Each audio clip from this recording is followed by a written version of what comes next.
और ऋषि जी उसके बाद अपना काम करके निकल जाते हैं और वेद व्यास जी दुनिया पे इस तरह तशरीफ लाते हैं। और वेद व्यास जी का अपना जो करैक्टर है वो भी इससे मुख्तलिफ नहीं है, बहुत अजीबो-गरीब अगर बयान किया तो जाए तो अली लोग भाई जिस तरह फिल्में बन रही हैं, मेरे ख्याल से वेद व्यास फाइल्स के नाम से एक मूवी बन सकती है। जी, बिल्कुल बन सकती है। वेद व्यास जी का यहाँ से अगर चरित्र देखा जाए, उनका हुलिया हज़रत ये था, एक दफ़ा उनको नियोग की ऑफ़र की गई और नियोग वाली जो लड़कियाँ थीं बेचारी बेहोश हो गईं वेद व्यास जी को देख के, लेकिन इन्होंने उनको छोड़ा नहीं। वो डर के मारे काँपने लग गई हैं वेद व्यास जी के सामने और वेद व्यास जी क्या कह रहे हैं, अगर इन्होंने मेरी बदबू बर्दाश्त कर ली, अगर इन्होंने मेरा हुलिया बर्दाश्त कर लिया, उनको भी पता था इतनी स्मेल आती थी और वो लड़कियों को नहीं पता था कि वेद व्यास जी आने वाले हैं। उन्होंने जब अचानक देखा है, थर-थर काँपने लग गईं, बेहोश हो गईं, लेकिन वेद व्यास जी नहीं हटे। कहते हैं कि मैं तो अब आ गया हूँ, तो मैं तो जैसे-तैसे अब बचा दे के ही जाऊँगा। और इस तरह की वेद व्यास जी की हरकतें रही हैं। जी ओवरऑल जी, ये था थोड़ा-सा इंट्रो, ये नहीं करवा रहे थे, चलें मैंने कहा मैं चले, खुलासे के तौर अच्छा पे बयान हुआ। करता तो ऋषि भाई यानी अगर समझ लीजिए कि जो मेन कंपाइलर हैं उनका ये कैरेक्टर और किरदार है, तो फिर बहुत सारी चीजें मशकूक हो जाती हैं। No, that is ये irrelevant, you know. चले खैर आपके नजदीक इररेलेवेंट है, लेकिन अगर आप ये समझते हैं कि जो वेद व्यास तक पहुंचे हैं वो ऑथेंटिक चेन से पहुंचे हैं, तो उसमें वेद व्यास का खुद बहुत ऑथेंटिक होना जरूरी है, जबकि वो खुद ही मतलब अगर किसी का कैरेक्टर का मसला हो तो फिर वो ऑथेंटिक नहीं रहा ना। तो आप कैसे ट्रस्ट कर सकते हैं उस आदमी के ऊपर कि उसने आपको जो कुछ दिया है वो उसमें कोई मिलावट नहीं थी। देखिए ये सब जो है कहानियां हैं, ये कितनी ऑथेंटिक है कितनी नहीं है ये नहीं पता। पुराण जो है वो कोई ऑथेंटिक स्क्रिप्चर्स नहीं है। पुराणों में जो है मैं पुराणों में से रेफरेंस नहीं दे रहा, मैं माजरत चाहता हूँ, पुराणों में से रेफरेंस नहीं दे भविष्य रहा। पुराण अच्छा, आता है, ठीक है। हम थोड़ा सा आगे बढ़ते हैं, एक मिनट रुक जाइए। अब मैं आपसे एक सवाल कर रहा हूं, वो सवाल ये है कि आप वेदों को कितनी अहमियत देते हैं?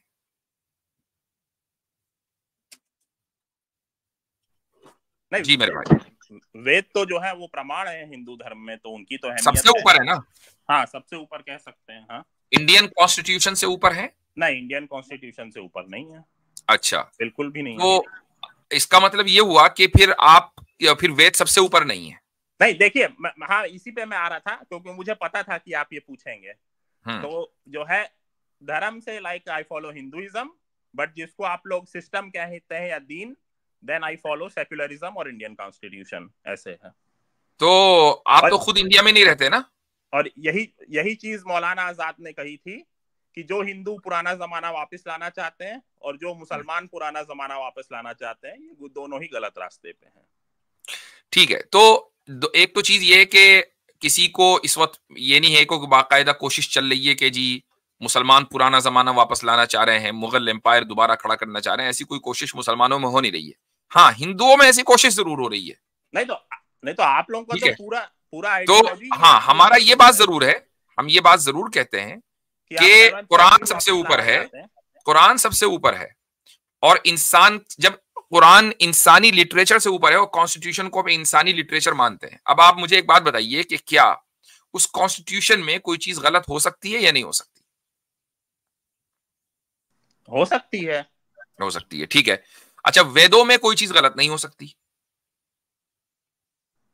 नहीं, उसमें नहीं हो सकती है। तो जिसमें कोई चीज गलत नहीं हो सकती वो ऊपर होगा ना उस चीज से कि जिसमें गलत हो सकती है, गलती का इम्कान है। बहुत सारी चीजें हैं जो कि आज की सोसाइटी में एप्लीकेबल नहीं है, यही नहीं, बात ये नहीं हो रही है, बात एप्लीकेशन की नहीं हो रही, बात हो रही है मॉरल ग्राउंड पर कि वेदों में आपके नजदीक कोई चीज गलत नहीं है। कॉन्स्टिट्यूशन में गलती की पॉसिबिलिटी है, तो जिस चीज में गलती नहीं है ऑब्वियसली वो ऊपर होगा, वो ऊपर होगी उस चीज से जिसमें गलती है या गलती की पॉसिबिलिटी है। सिंपल लॉजिक है ना, इसमें कोई मुश्किल नहीं होनी चाहिए समझने में। पर कॉन्स्टिट्यूशन की रेलेवेंस आज वेद से और कुरान से ज्यादा है।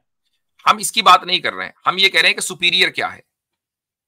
धार्मिक मामलों में सुपीरियर जो आपका धार्मिक ग्रंथ है वो है, और पॉलिटिकल मामलों तो भाई अगर ट्रैफिक लॉज हैं तो ट्रैफिक लॉज के बारे में मुसलमान कॉन्स्टिट्यूशन ही को फॉलो करते हैं। बस मान लीजिए अगर किसी को कहीं चोरी हो गई, तो चोरी का जो भी कानून इंडिया, पाकिस्तान, दुनिया के किसी मुल्क में, यूएस में आप रहते हो, कहीं भी रहते हो, आप वहां के लॉ को फॉलो करेंगे। आपसे ये किसने कहा है कि मुसलमान ये कहते हैं कि हम लोकल लॉ को फॉलो नहीं करेंगे? नहीं, मसलन आप ही तो कहते हैं ना कि सेक्युलरिज्म कुफ्र है। सेक्युलरिज्म, अगर मान लीजिए सेक्युलरिज्म से वैसे डिफाइन करिए उसको, सेक्युलरिज्म क्या चीज है? नहीं, आपका ही वीडियो आया था जिसमें आपने कहा था कि दो टाइप का सेक्युलरिज्म होता है, एक फ्रेंच सेक्युलरिज्म और एक यूएस सेक्युलरिज्म, और जो है ये कुफ्र हैं दोनों ही। नहीं, सेक्युलरिज्म आपके नजदीक क्या है? सेक्युलरिज्म मेरे नजदीक तो ये है कि जो स्टेट है वो किसी भी रिलीजियस बुक के ताबे नहीं है, और वो कोई भी रिलीजियस बुक के अगेंस्ट लॉस बना सकता है। हाँ तो ठीक है। अब अगर आप देखें, आपकी जो फिक्र है ना, उसमें जो प्रॉब्लम है वो ये कि एक तरफ आप ये कहते हैं कि रिलीजियस मामलों में हम वेदों को सबसे ऊपर रखते हैं, ठीक है। फिर आप जब वेदों को आपने सबसे ऊपर रख दिया, फिर आप कॉन्स्टिट्यूशन को या जो लीगल अथॉरिटीज हैं उनको ये राइट देते हैं कि वो रिलीजियस मामलों में वेदों को नीचे कर दें, वेदों के खिलाफ वो अपना फैसला दे दें। तो ग्लैड आपने ये पॉइंट उठाया। ये तो कॉन्ट्रडिक्शन हो गया। आई एम सो ग्लैड कि आपने ये पॉइंट उठाया, और यहीं पर डिफरेंशिएशन होता है बिलीफ और एक्शन के बीच। तो आपको जो है बिलीफ की आजादी मिलती है, पर एक्शंस की आजादी पूरी नहीं मिलती। अब कोई बोले कि मेरे रिलीजन में तो ह्यूमन सेक्रीफाइस है, तो मैं तो ह्यूमन सेक्रीफाइस करूंगा, चाइल्ड मैरिज है, मैं तो चाइल्ड मैरिज प्रैक्टिस करूंगा, या मेरे रिलीजन में जो है लाइक बहुत सारे लाइक पॉलीगैमी है, तो मैं तो पॉलीगैमी प्रैक्टिस करूंगा। पर कोई इस पॉलीगैमी की प्रैक्टिस को सही मान सकता है, बट अगर स्टेट मना करता है तो उसे प्रैक्टिस नहीं कर सकता है। और यही बात यूनाइटेड स्टेट्स के सुप्रीम कोर्ट ने 1879 में कही थी। ठीक है, आप भी यूएस में रहते हैं ना? हाँ, मैं भी यूएस में ही हूँ। ठीक है, तो इंडियन कॉन्स्टिट्यूशन अब आपके नजदीक इररिलेवेंट होना चाहिए अगर आप यूएस सिटीजन हैं? नहीं, अभी मैं इंडियन सिटीजन हूँ सर। ठीक है, ठीक है, अगर आप यूएस सिटीजन है, मैं उस वक्त कह रहा हूं अगर आप इंडियन सिटीजन है तो चलो ठीक है, आप इंडियन कॉन्स्टिट्यूशन को मानते रहे। यहां पर बात अब ये आ रही है कि हम सेक्युलरिज्म को क्यों इसकी अथॉरिटी दें कि वो जो मर्जी चाहे, जिस तरह का चाहे कानून बना ले। Then every person would be a state in himself, क्योंकि हर बंदा रिलीजन को अलग तरीके से इंटरप्रेट करता है। नहीं, मैंने कहा कि आपने सेक्युलरिज्म को ये अथॉरिटी दी है कि वो कोई भी कानून बनाए, किस बुनियाद पर, उसकी वजह क्या है, लॉजिकल रीजनिंग बताइए उसकी। लॉजिकल रीजनिंग यही है कि अगर जो है रिलीजियस लॉज को सुपीरियर समझा जाए तो every person would be a state in himself, क्योंकि हर बंदा आपसे मान लीजिए आप एक रिलीजियस स्टेट में रहते हैं, मसलन आप एक इस्लामिक गवर्नमेंट में रहते हैं, तो यहाँ पर जो कॉन्स्टिट्यूशन है वो इस्लामिक कॉन्स्टिट्यूशन है, कुरान और सुन्नत है, लेकिन जो माइनॉरिटीज हैं उनको अपने रिलीजन के ऊपर चलने की आजादी है, वो अपने रिलीजन के ऊपर चले। यही बात है ना सर कि इस्लाम क्या है, इस्लाम की कोई डेफिनेशन एक फिक्स नहीं है। नहीं, ये एक अलग टॉपिक हो जाएगा। मुनीर मैंने आपको जो बात कही वो ये कि अगर हम हाइपोथेटिकली मान लें कि कहीं एब्सोल्यूट मैनर में इस्लामिक गवर्नमेंट पाई जाती है और उस कॉन्स्टिट्यूशन के तहत माइनॉरिटीज को, जो रिलीजियस माइनॉरिटीज हैं, उनको अपने रिलीजन के ऊपर चलने की का इख्तियार है, आपको इससे कोई मसला है? मसला यह है कि कोई डेफिनेशन ही नहीं है, ना हिंदुइज्म की कोई डेफिनेशन है, ना भाई वो एक अलग मसला हो गया। मैंने अभी क्या बोला, मेरे अल्फाज पर गौर करें। हाइपोथेटिकली स्पीकिंग, अगर कहीं एब्सोल्यूट मैनर में एक इस्लामिक गवर्नमेंट है, हाइपोथेटिकली स्पीकिंग, अब आप बताएं कोई मसला है? हाँ मसला है ना, अब मैं आऊंगा। क्या मसला क्या है? जी हाँ, तो वहां पर जो है लाइक मतलब हेड ऑफ द स्टेट और हेड ऑफ द गवर्नमेंट तो कोई मतलब नॉन मुस्लिम बन नहीं सकता है, राइट? ठीक है, बन सकता है कि बन सकता है? नहीं बन सकता, बिल्कुल, क्यों बनेगा? और कोई लाइक गवर्नमेंट पोस्ट वगैरह पे जा सकता है? गवर्नमेंट पोस्ट पे बहुत सारी बिल्कुल, आर्मी में जा सकता है, बिल्कुल जा सकता है, लेकिन हेड ऑफ द स्टेट नहीं बन सकता। बिन्नौरी टाउन का तो फतवा है कि कोई भी गैर मुस्लिम भैया बिन्नौरी टाउन, होल्ड ऑन, हम बात कर रहे हैं हाइपोथेटिकली एक ऐसे इस्लामिक स्टेट की कि जहां पर एब्सोल्यूट लेवल पर इस्लामी रियासत हो। अब बिन्नौरी टाउन के फतवे को आप यहां कोट ना करें, क्योंकि हम देखें, मैं खुद मुफ्ती हूं, मैं 10 फतवों से इख्तिलाफ करता हूं। एक मुफ्ती का फतवा दूसरे मुफ्ती इख्तिलाफ कर सकता है, और दूसरी बात यह कि मुझे यह भी नहीं पता कि वो किस कॉन्टेक्स्ट में है। बात यहां पर यह हो रही है। और जो मुस्लिम रूलर्स थे इंडिया में, औरंगजेब की अगर आप लिस्ट देखेंगे ना, हिंदू कितने उनके यहाँ मिनिस्ट्री में थे, तो मुसलमानों से ज्यादा लिस्ट है, नाम है उस लिस्ट में। तो उसको छोड़ दीजिए, तो उसको छोड़ दीजिए, हम हिस्ट्री में नहीं जा रहे हैं, हम बात ये कर रहे हैं कि हेड ऑफ द स्टेट नहीं बनता, बाकी दूसरी पोजीशंस ले सकता है। अब आप मुझे बताएं कि इसमें क्या मसला है? बिकॉज इस्लामिक स्टेट क्या है इसकी डेफिनेशन पहले आप लाएंगे तभी। चले ठीक है, मैं आपसे एक चीज पूछता हूं कि एक आदमी के नाज़ी ख्यालात हैं या सोशलिस्ट ख्यालात हैं, वो अमेरिका में प्रेसिडेंट बन सकता है?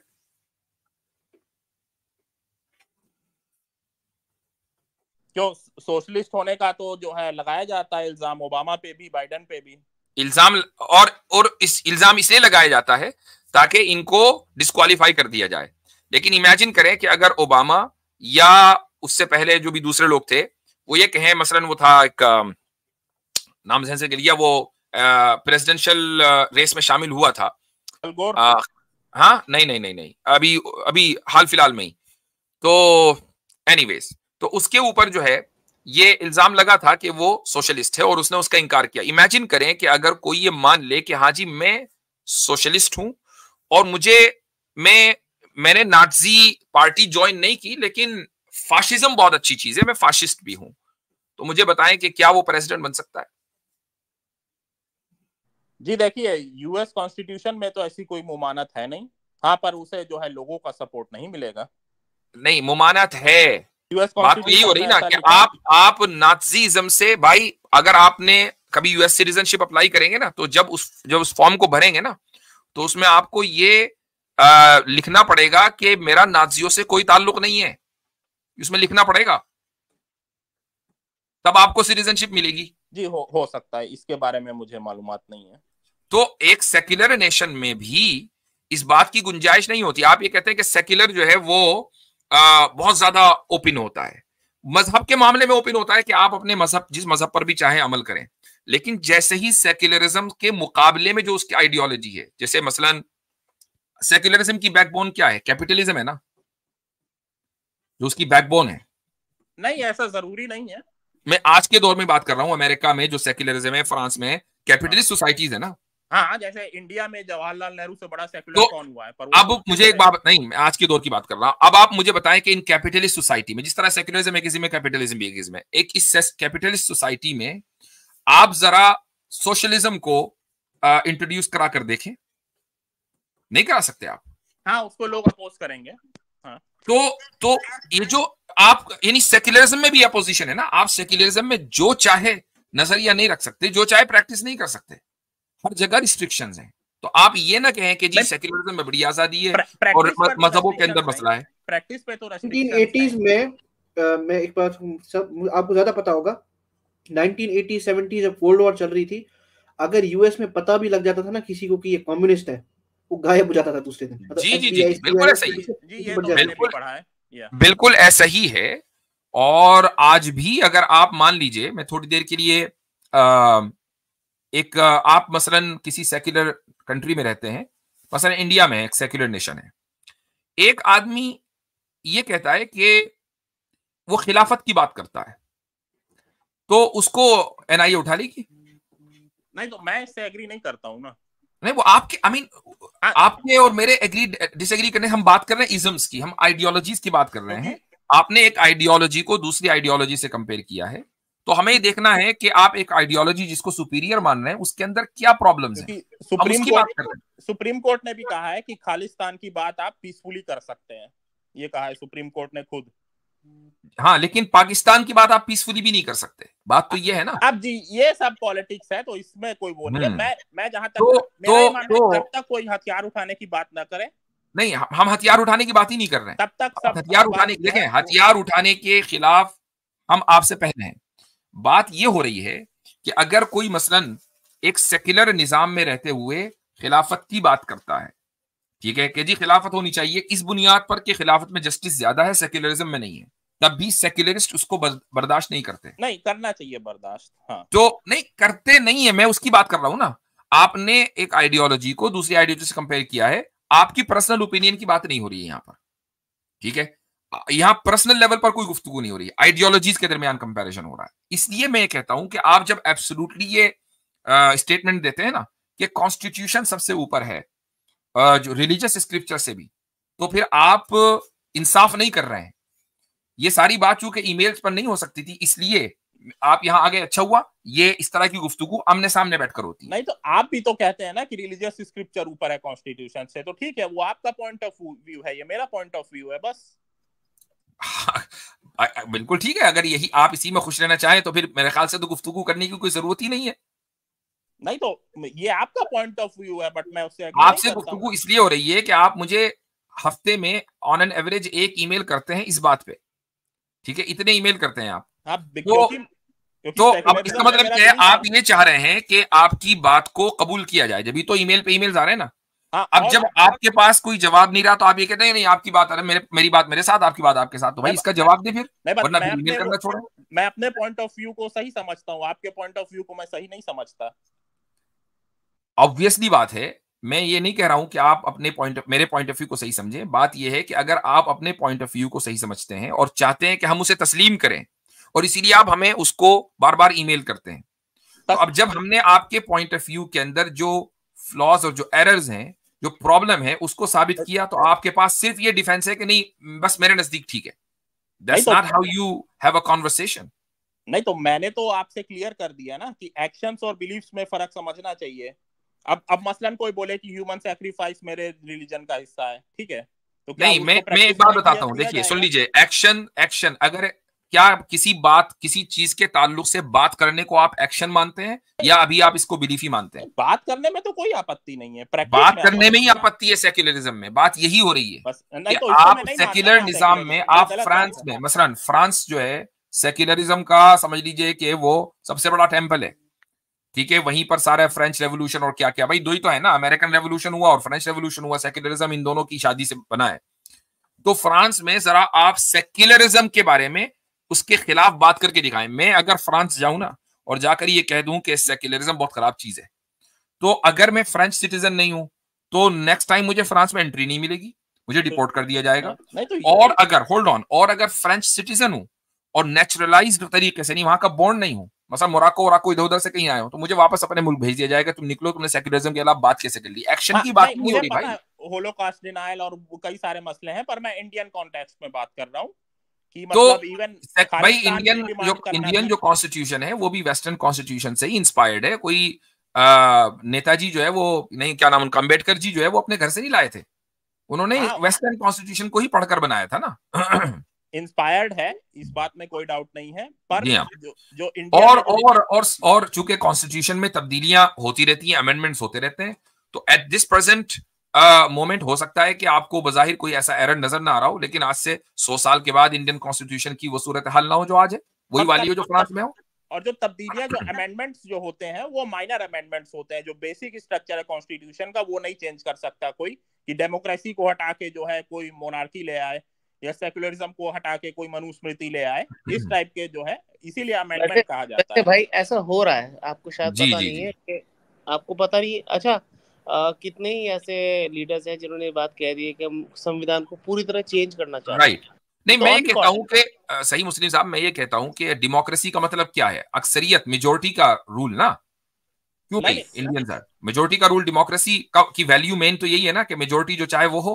हाँ कह सकते हैं, पर पूरी तरह से नहीं। मेजोरिटी मसलन 2/3 से ज्यादा मेजोरिटी इंडिया की ये चाहे कि मनुस्मृति आएगी जी, नहीं हो सकता है। क्यों नहीं हो सकता?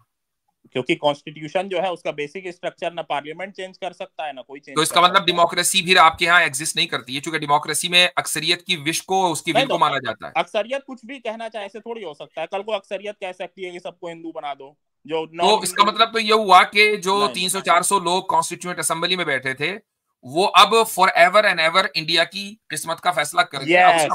यस, तो हम उन 300-400 लोगों को इतना सुपीरियर मान लें कि करोड़ों अरबों लोग जो तारीख में आएंगे उन सबसे ज्यादा अहमियत उनकी है, तो फिर डेमोक्रेसी के चिल्लाने से क्या फायदा अगर अक्सरियत की राय कभी चलेगी ही नहीं। कॉन्स्टिट्यूशनल डेमोक्रेसी यही तो होती है ना सर।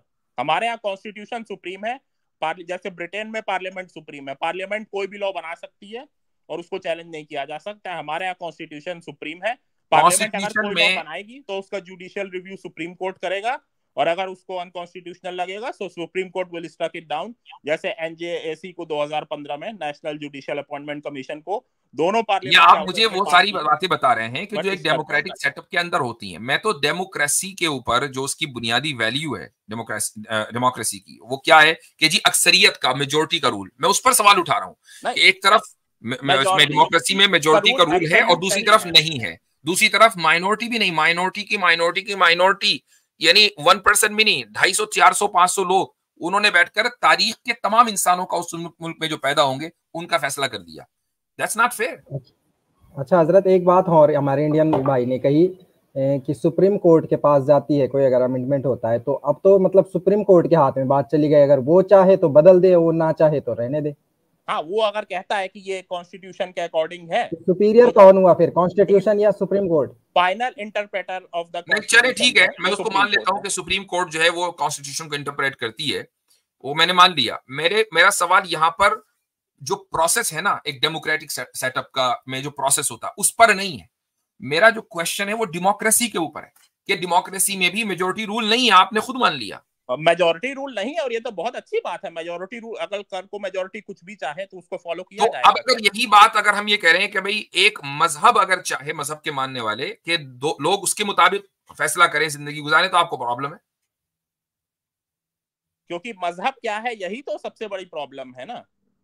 तो जब डेमोक्रेसी अभी तक डिफाइन नहीं कर पाए कि वो क्या है, वो प्रॉब्लम नहीं है। एक तरफ कहते हैं मेजोरिटी रूल, दूसरी तरफ मेजोरिटी रूल नहीं। मजहब क्या है? इस्लाम में तो मुकम्मल डेफिनेशन मौजूद है, इस्लाम क्या चीज है। हाँ, उसकी जो डिटेल्स ऑफ द डिटेल्स हैं, उनमें कहीं इख्तिलाफ हो सकता है। आप मुनीर कमीशन की रिपोर्ट आप पढ़िए, मुनीर कमीशन की रिपोर्ट आप पढ़िए जो पाकिस्तान में बना था, उसने क्या कहा है। भाई Pakistan is a fail state. Basalat भाई बैठे हुए हैं यहाँ पर, वो खुद बता देंगे कि इस्लामिकली वो एक फेल स्टेट, हम उसको इस्लामी रियासत नहीं मानते। हो सकता है कि नजरियाती तौर पर हो, लेकिन वो अमली और प्रैक्टिकली नहीं है, ठीक है। और पाकिस्तान की मिसाल हमें ना दिया करें, हमारा पाकिस्तान से कोई लेना देना है नहीं। मुसलमान कौन है इसकी कोई डेफिनेशन ही उसने नहीं डिफाइन की मुनीर कमीशन। तो भाई हमें पाकिस्तान में क्या लिखा हुआ है उसके डॉक्यूमेंट में, उससे फर्क नहीं पड़ता। हमें फर्क पड़ता है कुरान और सुन्नत में क्या लिखा हुआ है। हमें मिसाल दिया करें कुरान और सुन्नत से। पाकिस्तान अफगानिस्तान से हमारा कोई लेना देना नहीं है, ठीक है। हमें बताएं कुरान और सुन्नत में क्या लिखा हुआ है। अच्छा इंडियन भाई, एक बात बताए कि डेमोक्रेसी जो है वो हाईजैक हो सकती है कि नहीं हो सकती? हाईजैक मसलन किस सेंस में? एग्जांपल देता हूँ आपको, रशिया में, चाइना में। तो चाइना कौन सी डेमोक्रेसी है? चाइना तो डेमोक्रेसी है ही नहीं। कभी तो था ना, कभी तो मॉडल उनके स्टार्ट तो वैसे ही किया था उन्होंने। अच्छा रशिया में क्या हुआ, इलेक्शंस होते थे ना वहां पर, होते थे ना? हाँ होते थे भाई। जब इलेक्शन हो रहा है तो डेमोक्रेसी का एक मॉडल ही तो हुआ ना वो। हाँ, वो तो बनाना रिपब्लिक और वैसी डेमोक्रेसीज तो पूरी दुनिया में आपको मिल जाएंगे। बट तो हाईजैक हो गया ना। हाँ, हाईजैक हुआ। अब उसका क्या इलाज है बताओ? अगर हमारे यहाँ ऐसा हो जाए तो उसका क्या इलाज है? फिर आप क्या करोगे? वही क्या करेंगे, लोगों को ही जो है जो सिस्टम बनाया है वो लोगों ने ही तो बनाया है। नहीं, उसका इलाज है फिर इस्लाम। अब ये पर्सनल वो और है।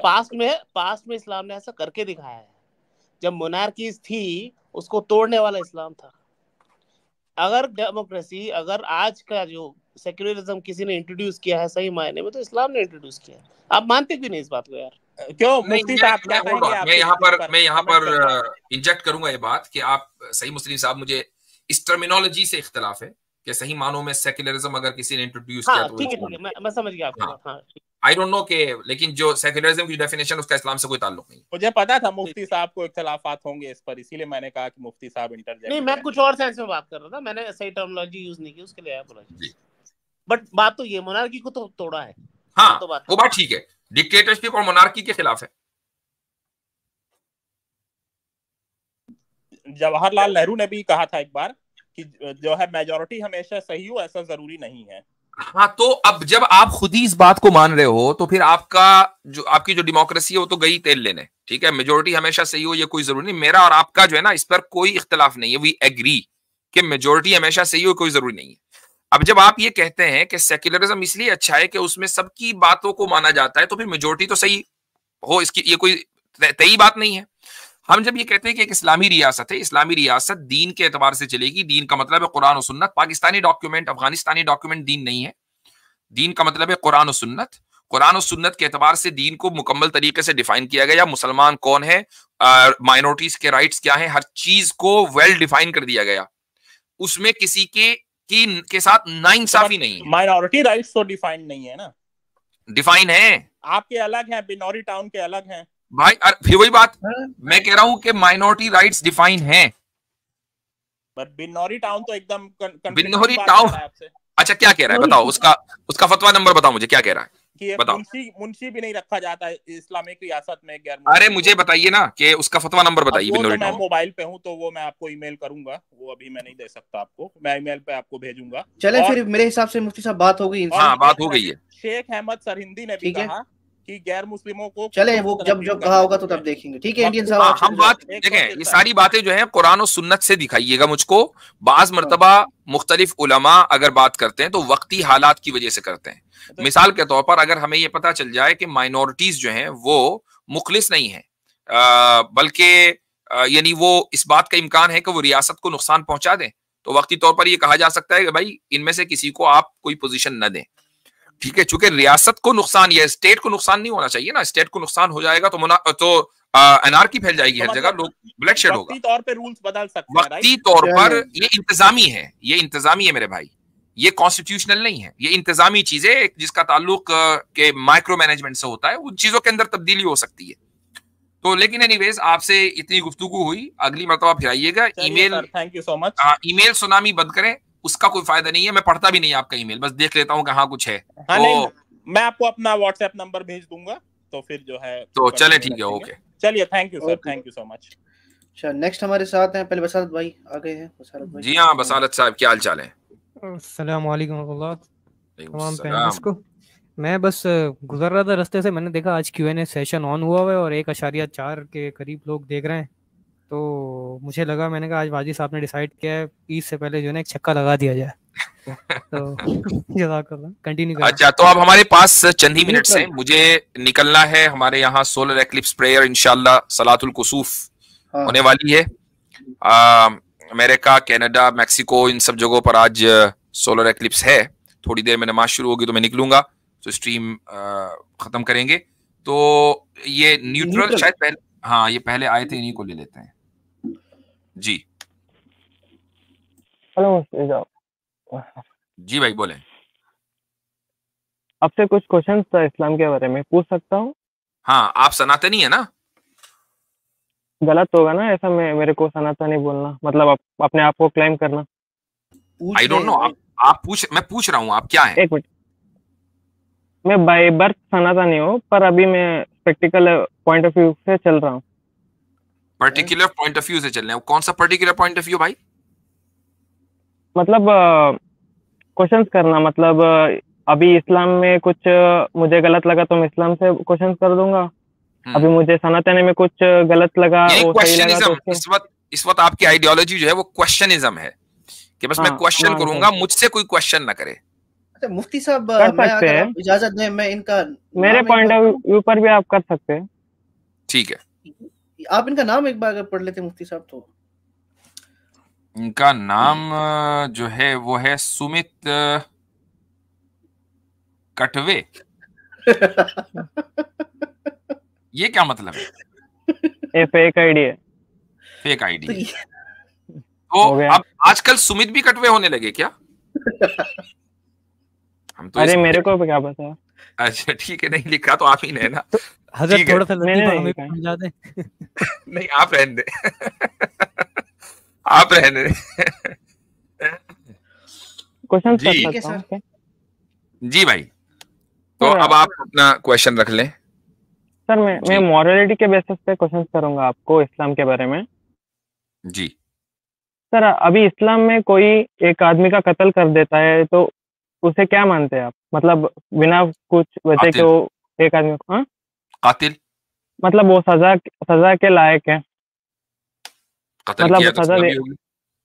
ओके, और एक आदमी को वो मतलब वो लस्टफुल है, मतलब किसी लड़की को देखा नहीं, वो मतलब और नहीं हो जाता है, उसे मतलब लस्ट आवी हो जाता है, उस आदमी को आप क्या कहते हैं सर?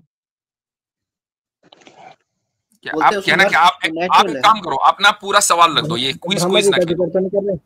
हाँ, क्विज ना करें, पूरी बात रख दो। क्या शिव जी का जिक्र कर रहे हैं या ब्रह्मा जी का या इंद्र जी का? वेद व्यास जी के साथ भी ऐसे ही हुआ था ना? जी जी, इससे भी ज्यादा। मेरे को उसके बारे में पता नहीं है, मतलब जी। हेलो, तो चले, मेरे को उसके बारे में पता। हाँ नहीं वो पता है, वो पता है, आप बस उसका जिक्र नहीं करना चाह रहे।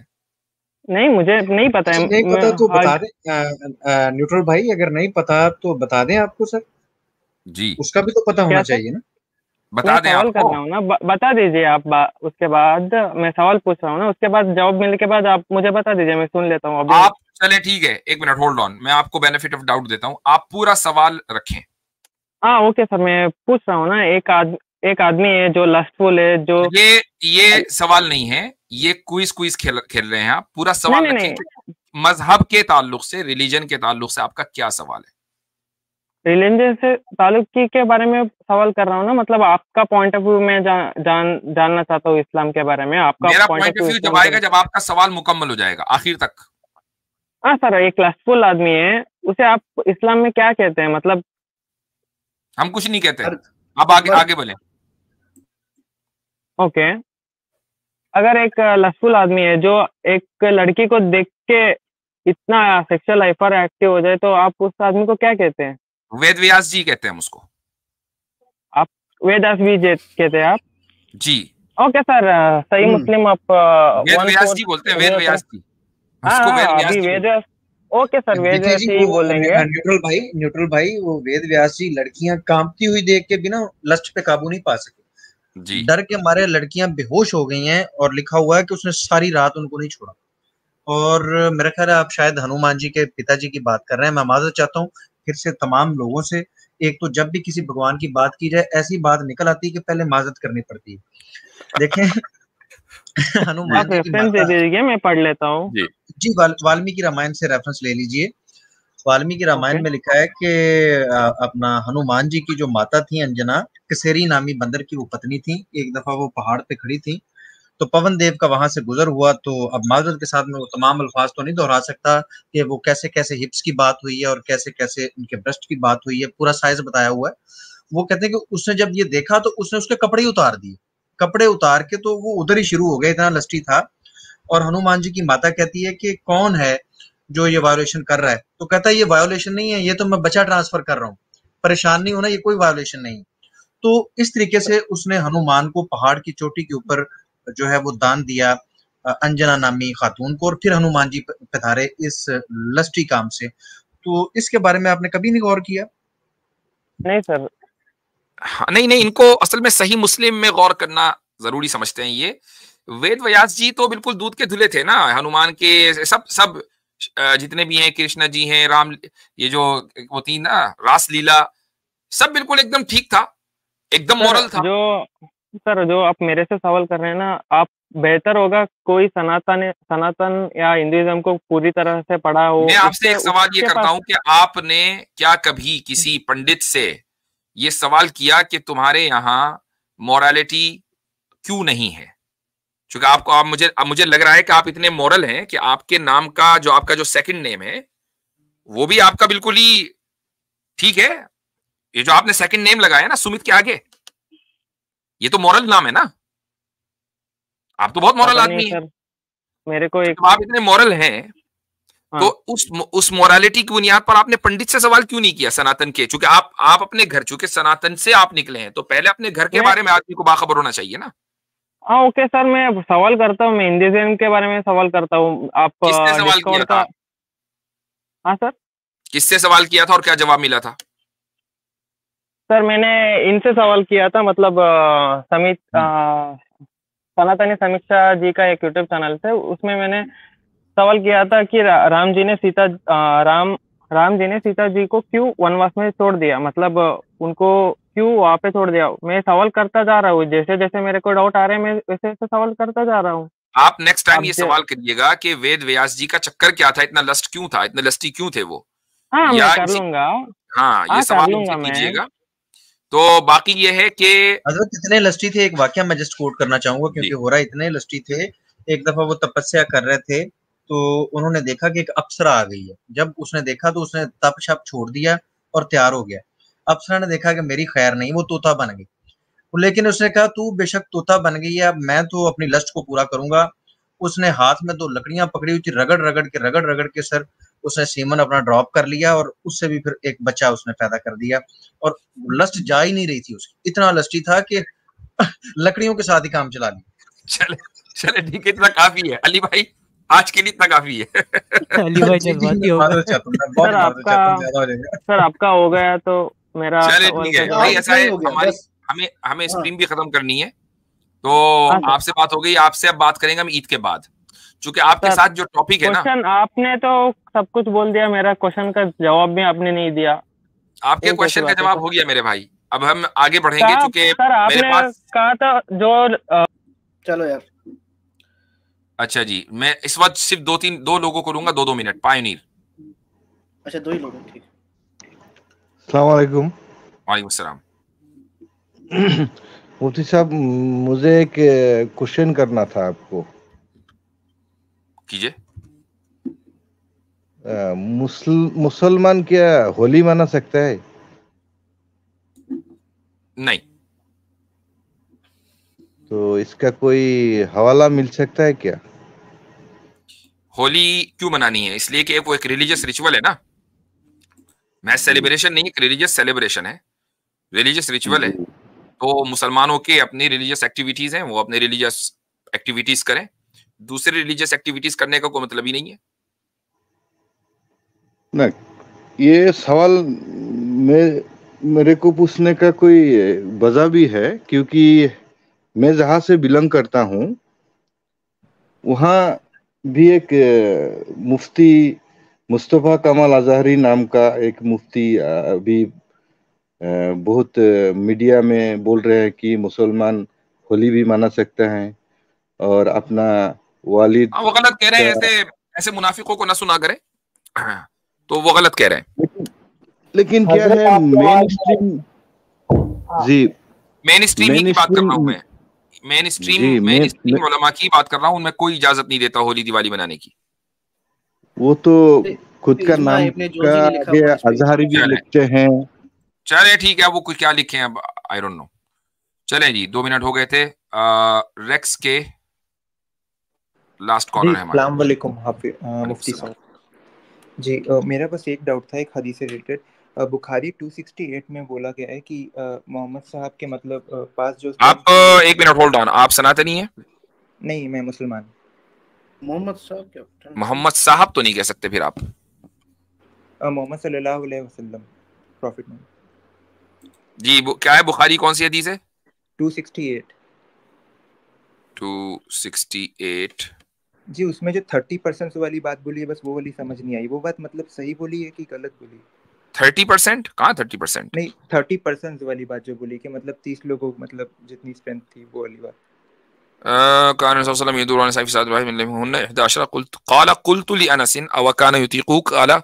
हाँ, तो इसमें